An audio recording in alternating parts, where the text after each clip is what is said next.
Bom dia, meus amigos, sejam bem-vindos a mais um dia. Espero que estejam todos bem, de saúde, principalmente, e vamos continuar com o nosso livro. E diz assim: o preço pago pela nossa redenção, o infinito sacrifício do nosso Pai Celestial em dar o seu Filho para morrer por nós, deveria dar-nos elevadas concepções daquilo que podemos tornar-nos mediante Cristo. Depois do inspirado apóstolo João ter percebido a altura, a profundidade, a largura do amor do Pai para com a humanidade, ele encheu-se de adoração e reverência, e incapaz de encontrar linguagem adequada para expressar a grandeza e ternura deste amor, apelou ao mundo para o contemplar. Vede quão grande amor nos tem concedido o Pai, que fôssemos chamados filhos de Deus. 1 João, capítulo 3, versículo 1. Que valor isto coloca sobre o homem? Pela transgressão, os filhos do homem tornaram-se súbditos de Satanás. Pela fé no sacrifício de expiação de Cristo, os filhos de Adão podem tornar-se filhos de Deus. Ao tomar a natureza humana, Cristo eleva a humanidade. Homens caídos são colocados onde, pela união com Cristo, eles se podem tornar, na verdade, dignos do nome filhos de Deus.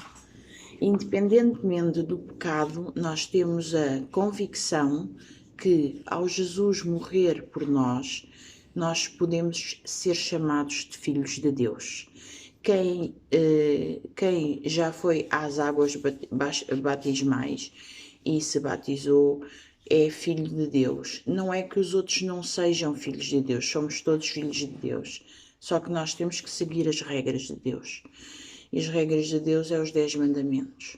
E não é que eu, por não ser batizada, não posso ir a Deus. Pelo contrário, essas pessoas é que nós damos a palavra para que as pessoas se arrependam daquilo que fazem e vão a Deus e depois comecem a levar estudos e são batizados. É assim que, mas Deus não obriga ninguém a se batizar. Deus dá o livre-arbítrio de escolher o bem ou o mal. Não, muitos católicos professam que existe o céu e o inferno, pois isso na palavra de Deus, na Bíblia, não diz nada disso. Diz que nós, quando morremos, adormecemos, um sono profundo, e só vamos acordar quando Jesus voltar, ou para a morte, ou para a vida eterna. E só existe um céu, o céu onde nós vamos viver quando Jesus voltar. O inferno é aquilo que nós passamos aqui diariamente, porque as provações, a vida toda que nós temos, as complicações, é o inferno que nós passamos aqui. Sendo que, mesmo com estas provações todas, nós possamos ultrapassá-las mais facilmente com a presença de Deus. E há uma coisa que, quando eu levei estudos bíblicos, me disseram e até hoje não me sai da cabeça, porque é exatamente isso. Jesus não deixa que nós não consigamos passar uma provação. Se a provação for maior que nós, isso não acontece. Todas as provações que nós temos são provações que nós conseguimos passar. Até por vezes uma morte de um filho. É uma situação que a mim me deixa...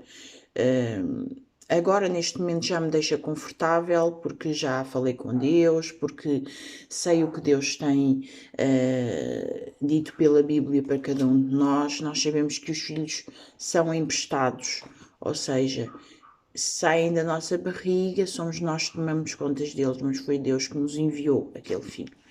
E eu falo do meu, que é um menino muito consagrado a Deus, tenho tido muitas bênçãos com ele, mas há sempre aquele pontinho de receio que aconteça alguma coisa, não é?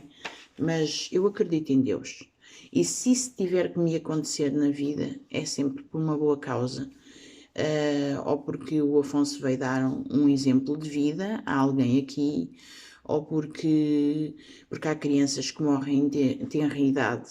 E para mim essas crianças vêm sempre dar um exemplo, seja aos pais, aos irmãos, seja a pessoas de fora. São crianças que vêm com um propósito de vida para mostrar ao próximo. E é isso que eu me baseio, naquilo que Deus me mostra através da Bíblia, naquilo que eu leio sobre Deus. Que Deus é tão misericordioso, que Deus, se por acaso isso acontecer, não é Deus que quer que o filho morra.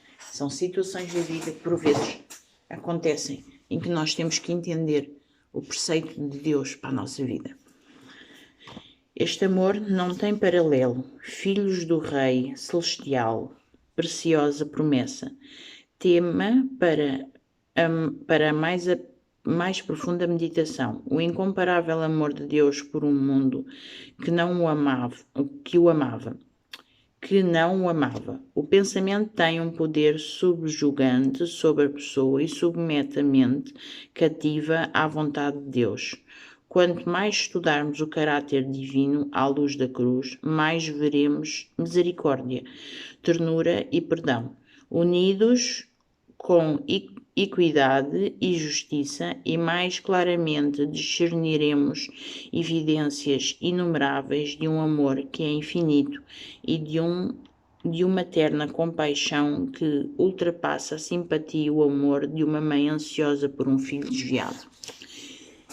Ainda bem que vem aqui uma mãe ansiosa por um filho desviado.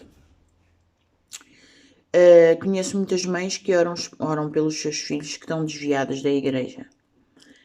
E sei que é das coisas mais dolorosas uma mãe levar o seu filho desde pequenino à igreja e mais tarde, quando eles crescem, começam a ter, a partir dos seus 18 anos, a querer pensar da forma deles e desviam-se automaticamente da igreja.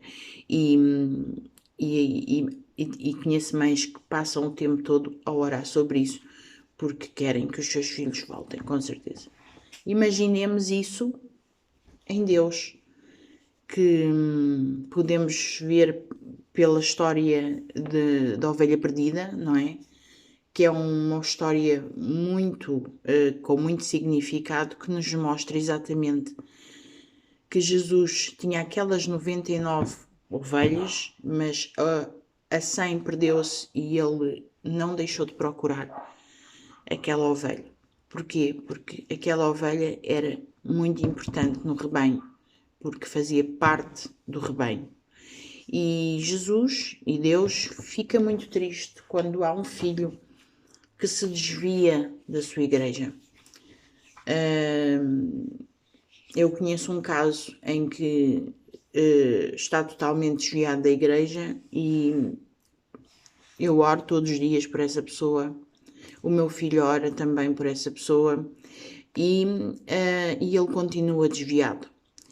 Os problemas de saúde são alguns, mas ele continua desviado. Mas eu tenho noção de que quando ele está mais aflito ou tem um problema delicado na sua saúde ou uma situação mais delicada, ele me pede orações. Mas nós continuemos a orar por essa pessoa. Porquê? Porque a única coisa que nós podemos fazer é orar por essa pessoa. Não há mais nada. Nem eu chegar ao pé da pessoa e dizer: Deus está à tua espera, tens que voltar. Os teus problemas de saúde são exatamente por isso, tens que voltar. Não vale a pena.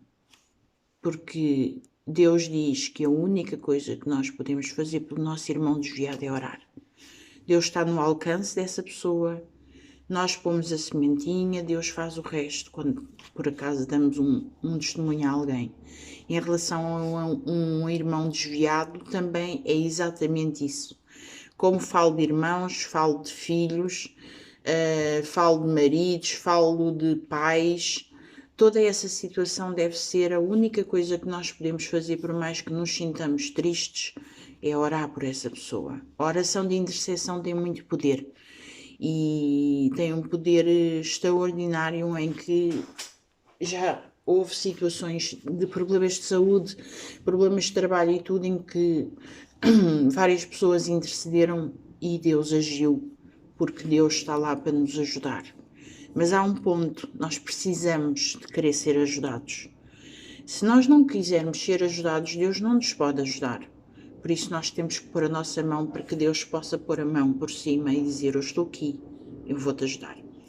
Ficamos por aqui, meus amigos. Amanhã vamos começar com um novo capítulo que se chama A Ponte sobre o Abismo. Vamos ver o que é que tem aqui para nos dizer. Este livro é pequenininho, mas é muito interessante.